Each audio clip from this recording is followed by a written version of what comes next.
Everyone, मैं हूँ शालिनी और आज मैं संजना का किस्सा आपको बताऊंगी। संजना अभी 32 इयर्स की है और वो कनाडा में रहती हैं। उनकी माँ न्यू दिल्ली में साकेत में, उन्होंने वहाँ से मुझे ईमेल में भेजा एक किस्सा और बोला कि वो आप लोगों के साथ इसको शेयर करना चाहती हैं। तो मैं आपको बताऊंगी वो किस्सा क्या है।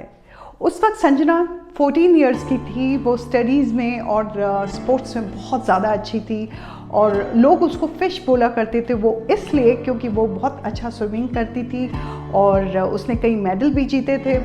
और अब स्टेट लेवल का कंपटीशन होने वाला था, उसकी वो तैयारी कर रही थी। और स्कूल के बाद वो 3 से 4 घंटे उसमें लगाने लगी, प्रैक्टिस करने लगी स्विमिंग की। और क्योंकि उसका मेन लक्ष्य था कि उसे वो ट्रॉफ़ी लेनी ही लेनी है। और सब कुछ ठीक चल रहा है, प्रैक्टिस अच्छी चल रही है। फिर क्या होता है, एक दिन वो वापस घर आती है प्रैक्टिस के बाद, तो उसको बहुत अजीब सा महसूस होता है, उसकी तबीयत ख़राब हो जाती है। जब चेक करते हैं तो पता चलता है कि उसको 104 फीवर है। और फिर रात तक उसका यही रहा कि उसका फीवर उतर नहीं रहा था। डॉक्टर आए थे, चेक किया, दवाइयाँ दी उसको और वो काफ़ी आराम कर रही थी, लेकिन अंदर से वो बहुत दुखी थी क्योंकि वो प्रैक्टिस भी नहीं कर पा रही थी। फिर क्या होता है कि अभी थोड़े से दिन रहते हैं तो उसका फीवर अब थोड़ा कम होता जाता है। अब सिर्फ 2 दिन रह जाते हैं कंपटीशन के और अब उसको लग रहा है कि वो कर सकती है, पार्टिसिपेट ज़रूर करेगी। फीवर तो ख़त्म हो गया था, लेकिन डॉक्टर ने बिल्कुल उसको आराम करने के लिए बोला था, लेकिन उसके ज़िद के आगे तो किसी की चली नहीं। उसके पेरेंट्स ने हार मान ली और वो दिन आ गया कंपटीशन का। आज उसको जाना था स्टेडियम। तो सुबह उनकी माँ और उनके भाई उसको लेकर के नेशनल स्टेडियम पहुँचते हैं। वहाँ पे बहुत रश था, बहुत जगह से, अलग अलग स्कूल से लोग आए हुए थे और अब कंपटीशन शुरू हो गया। संजना बहुत अच्छा कर रही थी और ऐसा लग रहा था कि ट्रॉफ़ी तो उसको मिलेगी ही मिलेगी। सब लोग बहुत खुश थे। अब वो इतनी सी दूरी पे थी ट्रॉफ़ी के, लेकिन तभी उसको लगता है कि कोई उसका पैर पानी के अंदर से नीचे खींच रहा है और उसको आगे बढ़ने से रोक रहा है। उसने बहुत कोशिश की लेकिन वो छूट नहीं सकी और वो बिल्कुल नीचे पानी की तरफ, नीचे की तरफ जाने लगी। तो कुछ लोग जो वहाँ आगे बैठे थे उन्होंने देखा कि एक लड़की बहुत स्ट्रगल कर रही है, लेकिन वो आगे नहीं जा पा रही है, ना पानी से निकल पा रही है। तो उन्होंने शोर मचाया, उसको हेल्प मिली और उसको पानी से निकाल करके लेकर के आया गया। जब उसको पानी से लाया गया बाहर तो उसकी तबीयत बहुत ख़राब थी, वो काँप रही थी। उसको टॉवल के साथ कवर किया गया और कुछ टाइम के बाद उसको बिठाया गया। लेकिन जब वो ठीक हुई तो उसकी जो माँ थी और भाई, उन्होंने कहा कि अब कोई फ़ायदा नहीं है, अब घर चलना चाहिए। और वो उसको लेकर के घर की तरफ चल पड़े। घर जैसे ही पहुँचते हैं उसको बेड के ऊपर बिठाया जाता है और जैसे ही बेड के ऊपर बैठती है वो ज़ोर ज़ोर की सांस लेने लगती है और साथ में अपने हाथ भी गले के पास ले जा कर के ऐसा लग रहा था कि वो कुछ कर रही है। उसकी इस हरकतों को देख कर के उसकी माँ घबरा गई और भाई भी शोर करने लग गया कि संजना को क्या हुआ। माँ ज़ोर ज़ोर की रोने लग गई। तो बाहर जो उनके पापा और उनके जो फ्रेंड बात कर रहे थे वो भागते हुए अंदर आए। आने के बाद वो देखते हैं कि संजना का बुरा हाल है और संजना तड़प रही है, सांस नहीं ली जा रही है। वो बहुत कोशिश कर रही है सांस लेने की। जो उनके दोस्त थे वो डॉक्टर थे, उन्होंने जब संजना को चेक किया तो बोला कि इसी वक्त हॉस्पिटल लेकर के जाओ क्योंकि कभी भी कुछ हो सकता है, इसकी हालत बहुत बुरी है।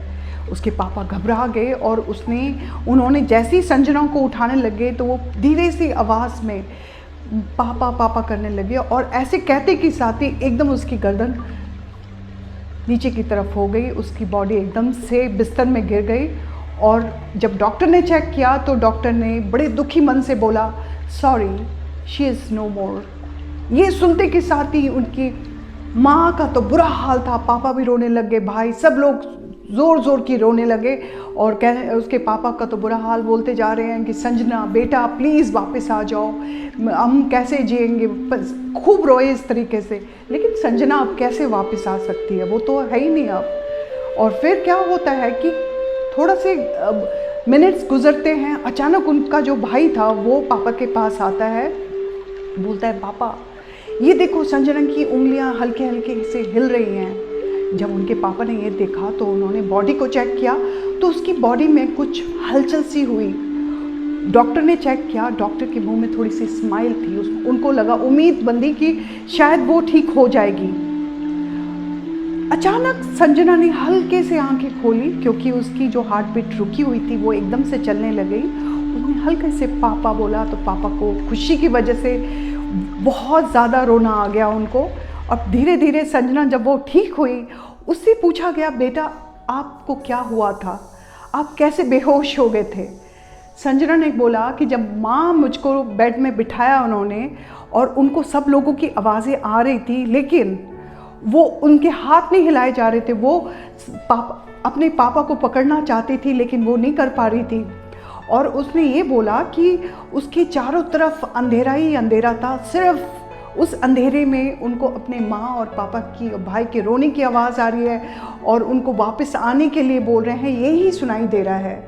और फिर उनको थोड़ी दूरी पे एक सर्कल नज़र आया। वो सर्कल चारों तरफ से अंधेरा ही अंधेरा था, और लेकिन उसके अंदर जो लाइट चल रही थी बहुत ब्राइट थी, और वो धीरे धीरे उसकी तरफ बढ़ने लगी, उस लाइट की तरफ। और अब वो जाना नहीं चाहती थी, वो वापस अपने माँ बाप के पास आना चाहती थी। अब उसको भी पता चल गया शायद ये उसका आखिरी टाइम आ चुका है। और वो जैसे ही मिड में पहुँचती है लाइट, तभी उसको अचानक उसका जो माइंड था वो एकदम से चेंज हो गया, और उसके माइंड ने बोला, ये सब कुछ चीज़ बेकार है, संजना आगे बढ़ो। और वो बिल्कुल उस लाइट की तरफ जैसे ही आगे बढ़ी, अब वो उसको टच करने ही वाली थी, वैसे ही उसकी सांस वापस आ गई, और वो थोड़ा सा ठीक, उसकी लेकिन हाथ पैर अभी हिल नहीं सक रही थी, लेकिन सांस चलनी शुरू हो गई। तभी उसके पापा ने जब उठाया तो वो थोड़ी सी नॉर्मल हुई, और ये उसके बाद वो बिल्कुल ठीक हो गई। सब लोग बहुत खुश थे।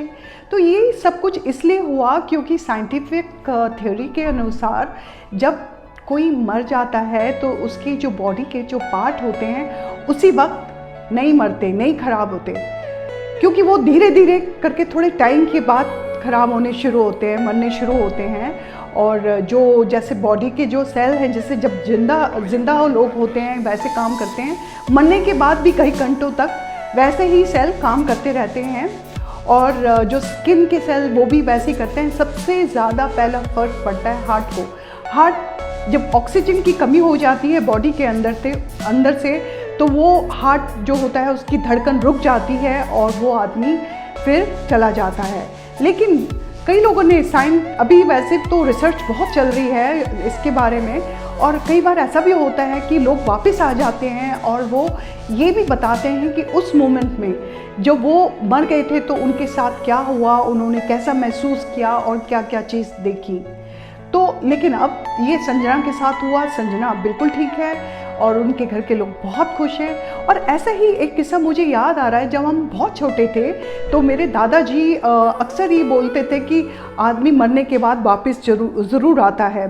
एक बार तो उन्होंने ये बताया कि कुछ लोग किसी की डेथ हो गई, उसको शमशान में लेकर के गए और जब उसको आग दे रहे थे तो कुछ टाइम के बाद वो आदमी उठ गया और चिल्लाने लग गया, क्योंकि उसकी बॉडी में जलन होने शुरू हो गई। और उठने के बाद जब वो भागना शुरू किया तो लोग भी भागने शुरू कर दिया, उनको लगा कि कोई भूत है ये, लेकिन ऐसा नहीं है। मैंने अभी बताया कि ऐसे मरने के बाद भी इंसान जाग जाता है और फिर वो अपने बारे में बताता है। उस आदमी ने काफ़ी हेल्प मांगी लेकिन किसी ने उसकी हेल्प नहीं की, वो जल करके उसकी डेथ वैसे ही हो गई। तो अब मैं अपना किस्सा ख़त्म करती हूँ। उम्मीद करती हूँ कि आपको ज़रूर पसंद आया होगा, और मैं प्लीज़ बोलूँगी कि मेरे को जितना हो सके इस चैनल को सब्सक्राइब करो, शेयर करो और इसके साथ लाइक भी प्लीज़ करो। और मैं अगला किस्सा लेके आपके पास बहुत जल्दी आती हूँ। Thank you so much. नमस्ते।